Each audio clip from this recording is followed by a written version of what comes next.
Goodness T വിയുടെ പ്രിയ പ്രേക്ഷകരെ, ബൈബിളിലൂടെ ഒരു തീർത്ഥാടനമെന്ന ബൈബിൾ പഠന പങ്ക്തിയുടെ ഈ എപ്പിസോഡിലേക്ക് ഏവർക്കും സ്നേഹപൂർവ്വം സ്വാഗതം.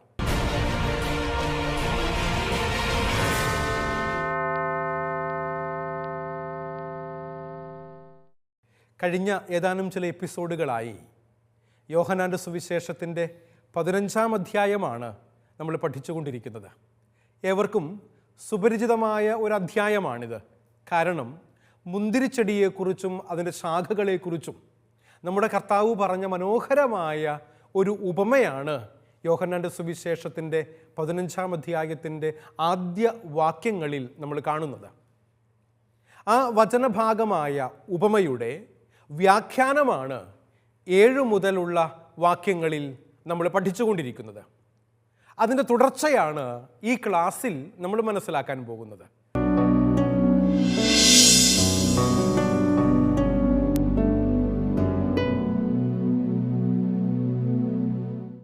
മുന്തിരിച്ചെടിയും ശാഖയും തമ്മിലുള്ള ഉപമ വളരെ പ്രധാനമായും വെളിച്ചം വീശുന്നത് ഈശോയുമായി ഒരു വിശ്വാസിക്കുണ്ടായിരിക്കേണ്ട വ്യക്തിബന്ധത്തിലേക്കാണ്.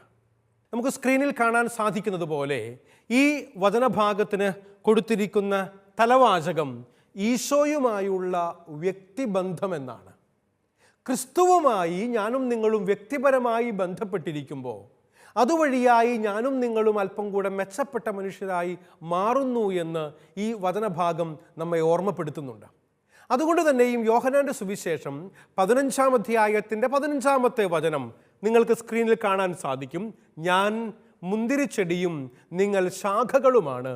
ആര് എന്നിലും ഞാൻ അവനിലും വസിക്കുന്നുവോ അവൻ ഏറെ ഫലം പുറപ്പെടുവിക്കുന്നു എന്ന് പറയുന്ന ദൈവത്തിൻ്റെ വചനം അർത്ഥമാക്കുന്നത് എന്താണ്? ക്രിസ്തീയ ജീവിതം എന്നുള്ളത് ഒരു ആദർശമോ ഒരു തത്വസംഹിതയോ അല്ല, മറിച്ച് ഇതൊരു വ്യക്തിയാണ് എന്ന് പറയാറുണ്ട്. ഒരു വ്യക്തി കേന്ദ്രീകൃതമാണ്, അത് ഈശോ മിശിഹാ കേന്ദ്രീകൃതമാണ്. ഈശോ മിശിഹാ എന്ന ഒരു ചരിത്രപുരുഷൻ, ഒരു ദൈവപുത്രൻ, വചനമായവൻ മനുഷ്യാവതാരം ചെയ്ത് നമ്മുടെ ഇടയിൽ വസിക്കുകയും അവൻ ഉത്ഥാനത്തിന് ശേഷം അരൂപിയായി നമ്മോടുകൂടെ ആയിരിക്കുകയും ചെയ്യുന്നു. ആ വ്യക്തി കേന്ദ്രീകൃതമാണ് നമ്മുടെ വിശ്വാസം എന്ന് പറയുക. അതുകൊണ്ട് ആ വ്യക്തിയുമായുള്ള ബന്ധമാണ് ക്രിസ്തീയ ജീവിതത്തിൻ്റെ അടിസ്ഥാനം എന്ന് പറയുക.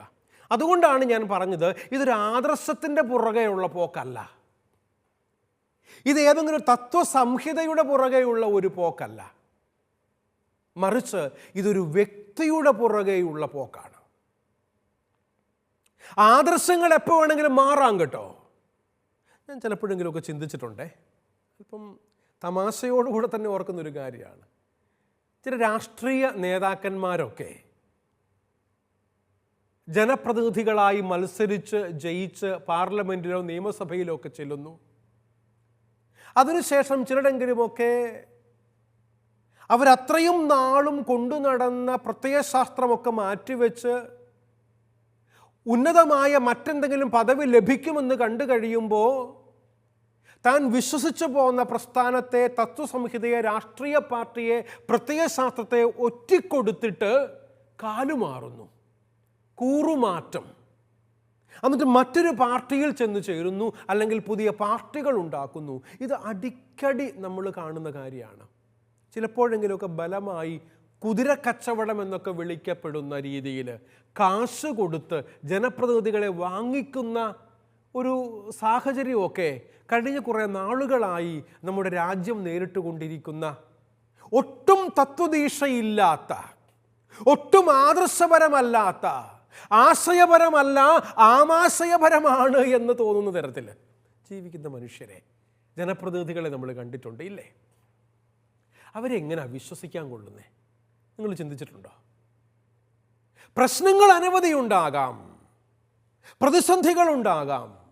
എന്നാൽ ഞാൻ വിശ്വസിച്ചു പോകുന്ന ഒരു രാഷ്ട്രീയ പ്രസ്ഥാനത്തെ വഞ്ചിച്ച് എനിക്ക് വേണ്ടി ജയ് വിളിച്ചുകൊണ്ട് നടന്നിരുന്നവർ, എനിക്ക് വേണ്ടി പോസ്റ്ററുകൾ ഒട്ടിച്ചിരുന്നവർ, എനിക്ക് വേണ്ടി സമരമുഖത്ത് റോഡിൽ നിരത്തിലിറങ്ങി നടന്നിരുന്നവർ, അവരെയൊക്കെ വഞ്ചിച്ചിട്ട് എനിക്കെങ്ങനെയാണ് പോകാൻ പറ്റുന്നത്?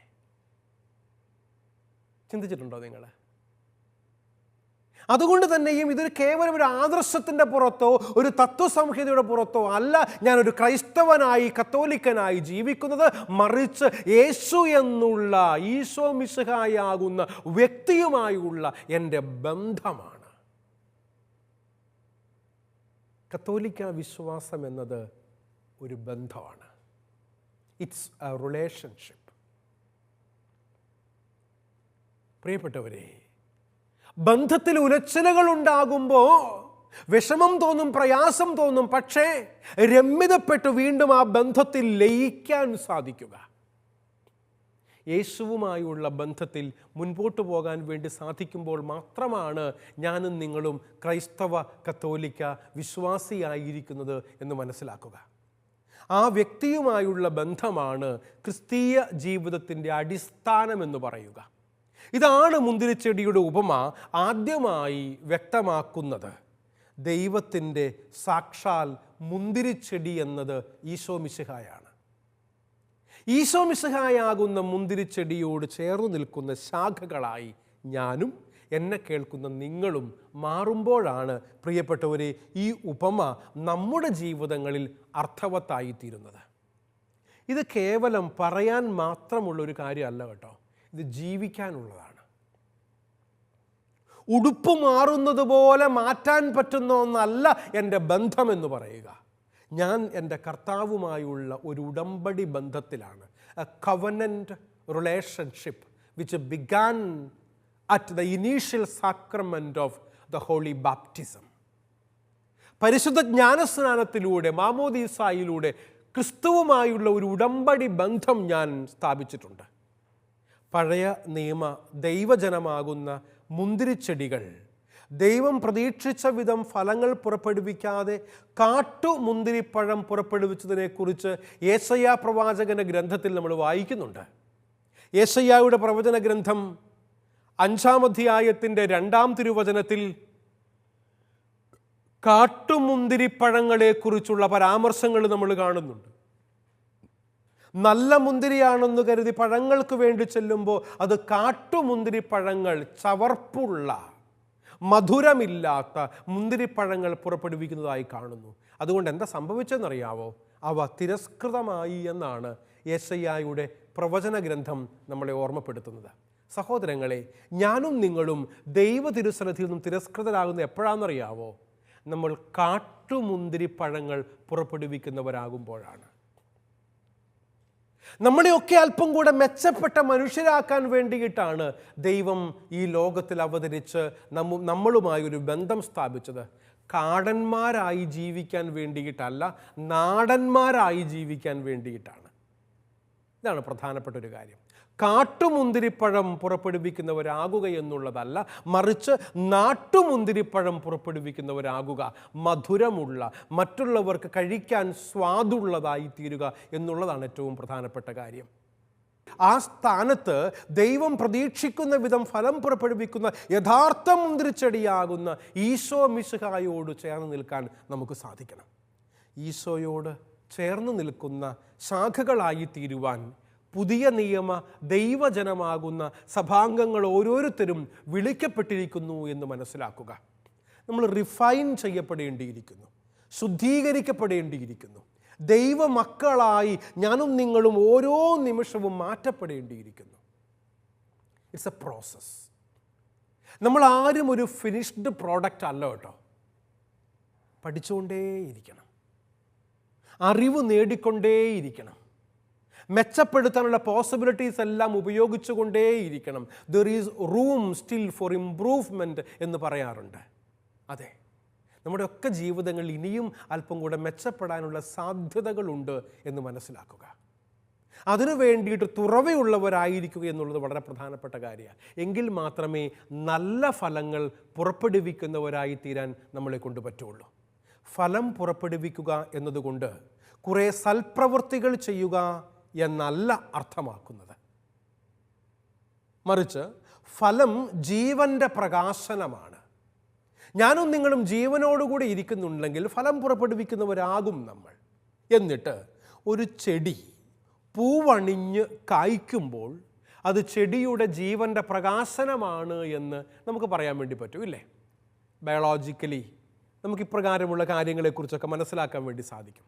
ഇതുപോലെ ഈശോയുമായി പങ്കിട്ടനുഭവിക്കുന്ന ജീവൻ്റെ പ്രകാശനമാകുന്ന ഫലങ്ങളാണ് ക്രിസ്തു ശിഷ്യന്മാർ പുറപ്പെടുവിക്കേണ്ടത് എന്ന് നമുക്ക് ഓർത്തിരിക്കാം.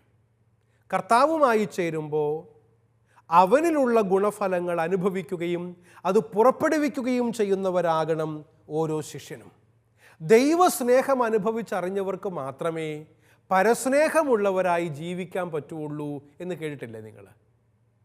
പരസ്നേഹമുള്ളവരാകണമെങ്കിൽ ദൈവസ്നേഹത്തിൽ നിറഞ്ഞവരാകുക എന്നാണ് കർത്താവ് ദൈവവചനത്തിലൂടെ നമ്മെ ഓർമ്മപ്പെടുത്തുന്നത്.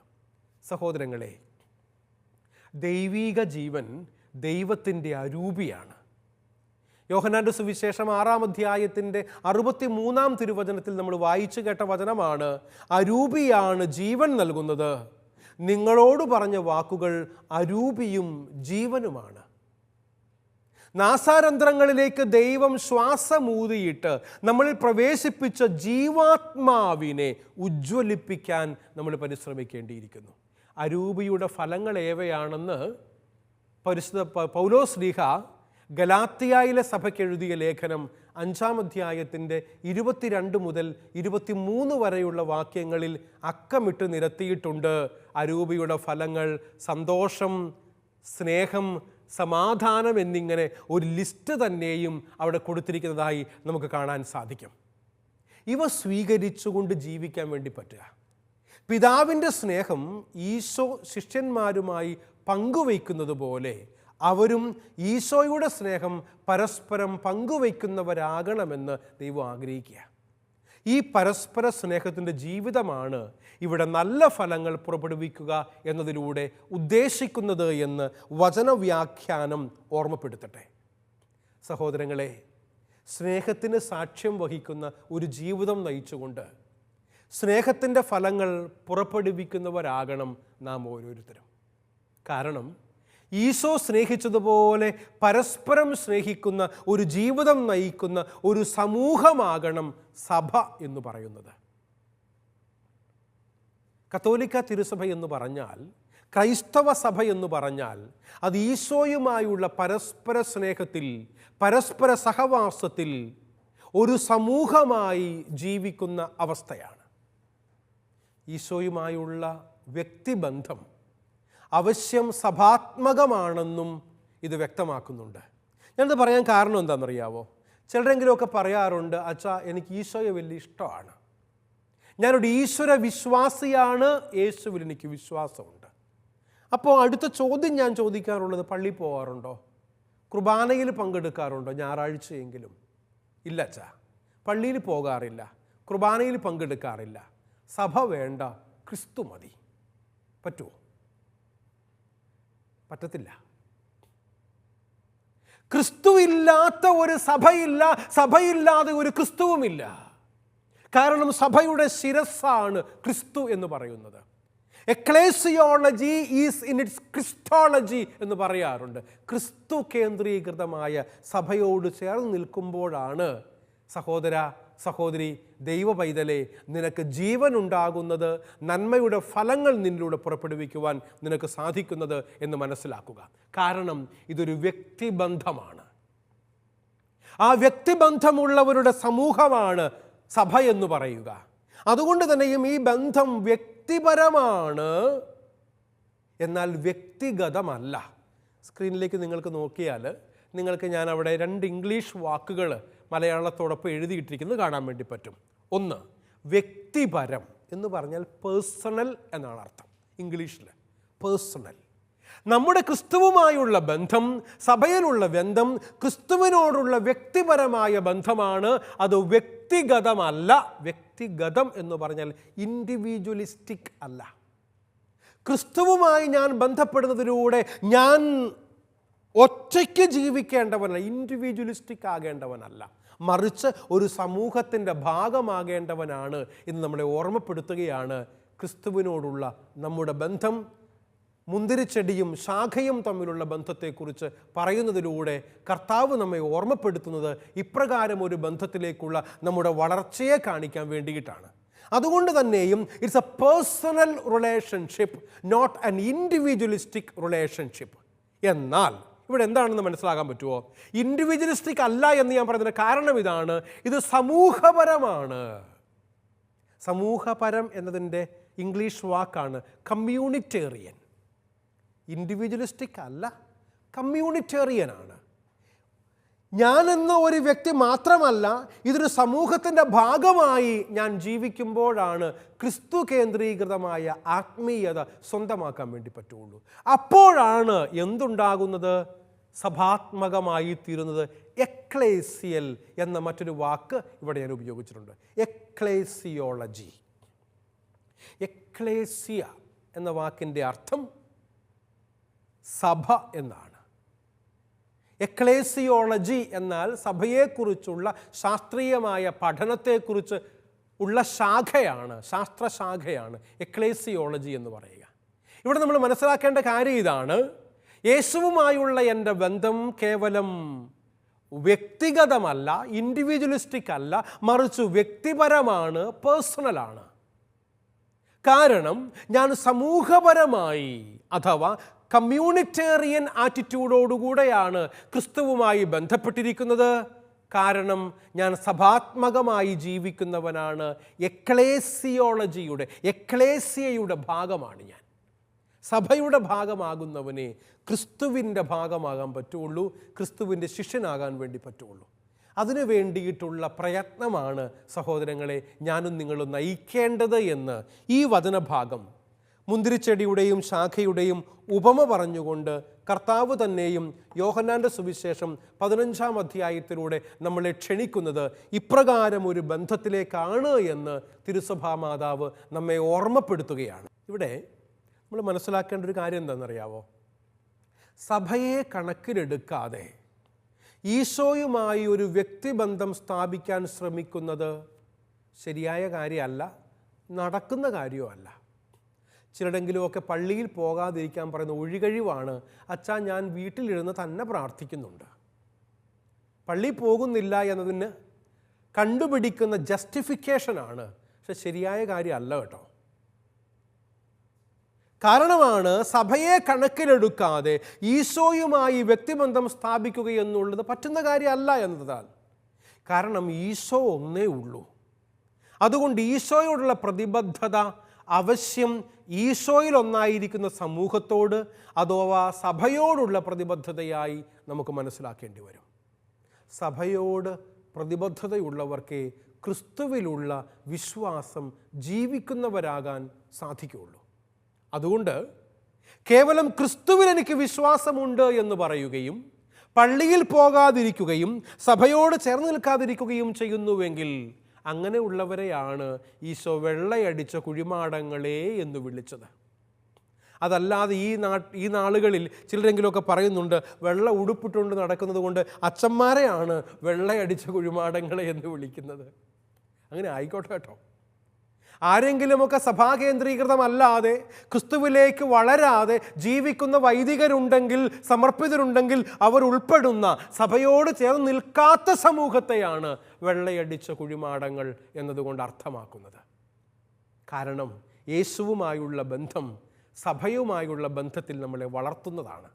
ഇപ്രകാരം ഒരു വളർച്ചയാണ് ദൈവം നമ്മോടൊക്കെ ആവശ്യപ്പെടുന്നത് എന്ന് മനസ്സിലാക്കാൻ സാധിക്കട്ടെ. ദൈവത്തിൽ വസിക്കുന്നവനിൽ ദൈവവും വസിക്കുന്നു എന്ന് നമുക്കറിയാമല്ലോ. ഈ പരസ്പര സഹവാസത്തിൻ്റെ ഫലങ്ങളെ നമുക്കിങ്ങനെ ചുരുക്കി പ്രതിപാദിക്കാൻ വേണ്ടി പറ്റും. പരസ്പരമുള്ള ഈ സഹവാസം എന്ന് പറയുമ്പോൾ അതിനെ മനസ്സിലാക്കേണ്ടത് എപ്രകാരമാണ് എന്ന് ദൈവത്തിൻ്റെ വചനം പ്രിയപ്പെട്ടവരെ നമ്മളെല്ലാവരെയും ഓർമ്മപ്പെടുത്തുന്നുണ്ട്. പരസ്പര സഹവാസം എന്ന് പറയുമ്പോൾ എന്താണ് നമ്മൾ മനസ്സിലാക്കേണ്ടത്? അതിൻ്റെ ഏതാനും ചില വഴികളാണ് തുടർന്നുള്ള കാര്യങ്ങളിൽ നമ്മൾ കാണാൻ പോകുന്നത്. യോഹന്നാൻ്റെ സുവിശേഷത്തിൻ്റെ 15-ാം അധ്യായം 6-ാമത്തെ വാക്യവും 16-ാമത്തെ വാക്യവും ഏകദേശം ഒരുപോലെ നമ്മെ ഓർമ്മപ്പെടുത്തുന്ന ഒരു കാര്യമുണ്ട്. അതാണ് നിങ്ങൾ സ്ക്രീനിൽ കാണുന്ന ഹെഡിങ്, തലവാചകം. എന്താ അത്? പ്രാർത്ഥന കേൾക്കപ്പെടുമെന്ന ഉറപ്പ്. ക്രിസ്തു കേന്ദ്രീകൃതമായി സഭാത്മകമായി ജീവിക്കുന്ന ഏതൊരു വ്യക്തിക്കും മനസ്സിൻ്റെ ഉള്ളിലുണ്ടാകുന്ന ഒരു ഉറപ്പുണ്ട്. എന്താ ഉറപ്പ്? പ്രാർത്ഥന കേൾക്കപ്പെടും എന്നുള്ള ഉറപ്പ്. നമ്മൾ പ്രാർത്ഥിക്കാറുണ്ട് ഇല്ലേ? പലവിധ ആവശ്യങ്ങൾക്ക് വേണ്ടി പ്രാർത്ഥിക്കാറുണ്ട്. ഈ ആവശ്യങ്ങൾ ദൈവം കേൾക്കുന്നുണ്ട് എന്നുള്ള എൻ്റെ ഉറപ്പ് എനിക്ക് സഭയിൽ ലഭിക്കുന്നതാണ്. അതിൻ്റെ കാരണങ്ങൾ എന്താണെന്നറിയാവോ? ദൈവവുമായുള്ള ആഴത്തിലുള്ള ബന്ധവും സഹവാസവുമാണ് നമ്മുടെ പ്രാർത്ഥന കേൾക്കപ്പെടുമെന്നുള്ളതിനുള്ള ഉറപ്പ്. ഈ ആഴത്തിലുള്ള ബന്ധമാണ് പ്രാർത്ഥന ഫലപ്രാപ്തിയുള്ളതാണ് എന്നതിന് അടിസ്ഥാനം. എന്ന് പറഞ്ഞാൽ ദൈവവുമായുള്ള ആഴമായുള്ള ബന്ധം, ഈ സഹവാസം നമ്മുടെ പ്രാർത്ഥന കേൾക്കും എന്ന ഉറപ്പ് നമുക്ക് നൽകുകയാണ്. അതുകൊണ്ട് ഈ ആഴത്തിലുള്ള ബന്ധമാണ് പ്രാർത്ഥന ഫലപ്രാപ്തിയുള്ളതായി തീരുന്നു എന്നതിൻ്റെ അടിസ്ഥാനമായി മാറുന്നത്. ക്രിസ്തുവിലുള്ള വിശ്വാസം വഴിയായി എനിക്ക് പ്രാർത്ഥനകൾക്ക് ഉത്തരം ലഭിക്കുന്നു. ഈശോയ്ക്ക് പിതാവായ ദൈവവുമായുള്ള ഐക്യം ഇപ്രകാരമുള്ളതായിരുന്നു. വചനം പറയുന്നുണ്ട്, യോഹന്നാൻ്റെ സുവിശേഷത്തിൽ തന്നെ നമ്മൾ വായിച്ചു കേട്ടതാണ്. ആദ്യ നാളുകളിൽ 1-ാം അധ്യായത്തിന് 18-ാമത്തെ വാക്യത്തിൽ വചനം ഇങ്ങനെ പറയുന്നുണ്ട്, പിതാവിൻ്റെ മടിയിലിരിക്കുന്ന ഏകജാതനായ ഈശോ. അപ്രകാരം പിതാവിനോട് ചേർന്നിരിക്കുന്ന ഈശോയെയാണ് യോഹന്നാൻ തൻ്റെ സുവിശേഷത്തിലൂടെ നമ്മുടെ മുൻപിൽ അവതരിപ്പിച്ചിരിക്കുന്നത്. പിതാവായ ദൈവവുമായി നിരന്തരം പിതൃപുത്രബന്ധത്തിൽ സഹവസിച്ചിരുന്ന പ്രാർത്ഥനാ ജീവിതമായിരുന്നു ഈശോയുടേത് എന്ന് മനസ്സിലാക്കുമ്പോഴാണ് ഈ പരസ്പര സഹവാസത്തിൻ്റെ, പരസ്പര ബന്ധത്തിൻ്റെ ആഴം എത്രമാത്രം നമ്മളെ മുൻപോട്ട് നയിക്കുന്നുണ്ട്, വളർത്തുന്നുണ്ട് എന്ന് നമ്മളെ ഓർമ്മപ്പെടുത്തുന്നത്. അതുകൊണ്ട് പ്രിയ സഹോദരീ സഹോദരന്മാരെ, ഞാനും നിങ്ങളൊക്കെ എപ്പോഴും ഈ പരസ്പരമുള്ള ബന്ധത്തിൽ ജീവിക്കുന്നവരായിത്തീരുക എന്നുള്ളത് വളരെ പ്രധാനപ്പെട്ട കാര്യം കേട്ടോ. ചിലരെങ്കിലുമൊക്കെ ഐസൊലേറ്റഡ് ആയിട്ടുള്ള, സെക്ലൂഡഡ് ആയിട്ടുള്ള ജീവിതം നയിക്കുന്നവരായി മാറാറുണ്ട്. പലവിധ ശാരീരിക മാനസിക പ്രശ്നങ്ങളുടെയൊക്കെ ഭാഗമായിട്ടായിരിക്കാം ചിലരെങ്കിലുമൊക്കെ അപ്രകാരമായിത്തീരുന്നത്. അവരെ മനസ്സിലാക്കുകയും സമൂഹത്തിൻ്റെ മുഖ്യധാരയിലേക്ക് ചേർത്ത് നിർത്തുകയും അതുവഴിയായി എല്ലാവരും ഏകോദര സഹോദരങ്ങളെ പോലെ ഒരു സമൂഹത്തിൻ്റെ ഭാഗമാണ് എന്ന ബോധ്യത്തോടുകൂടെ ജീവിക്കുകയും ചെയ്യുക എന്നുള്ളത് വളരെ പ്രധാനപ്പെട്ട കാര്യമാണ്. സോഷ്യലൈസേഷൻ എന്നൊക്കെ പേരിൽ ഞാൻ വിദേശ രാജ്യങ്ങളിലൊക്കെ ആയിരുന്ന സമയങ്ങളിൽ കണ്ടിട്ടുണ്ട്. ഞായറാഴ്ച പള്ളികളിൽ കുർബാനകൾക്ക് ശേഷം ആൾക്കാർ ഒരുമിച്ച് കൂടി ഒരു ചായയോ കാപ്പിയോ ഒക്കെ കുടിച്ച് പരസ്പരം വർത്തമാനമൊക്കെ പറഞ്ഞ് കുറേ നേരം ചിലവഴിക്കും. ദേവാലയത്തിൻ്റെ ചേർന്നുള്ള ഏതെങ്കിലും ഹാളുകളിൽ ഒരുമിച്ച് ചേരുന്നു, ഒരു ചൂട് കാപ്പി കുടിക്കുന്നു, ഒരു ചൂട് ചായ കുടിക്കുന്നു, കുറേ നേരം മറ്റുള്ളവരുമായി സംസാരിക്കുന്നു. ഇപ്രകാരം ബന്ധങ്ങൾ വളർത്താൻ വേണ്ടി ശ്രമിക്കുന്നു.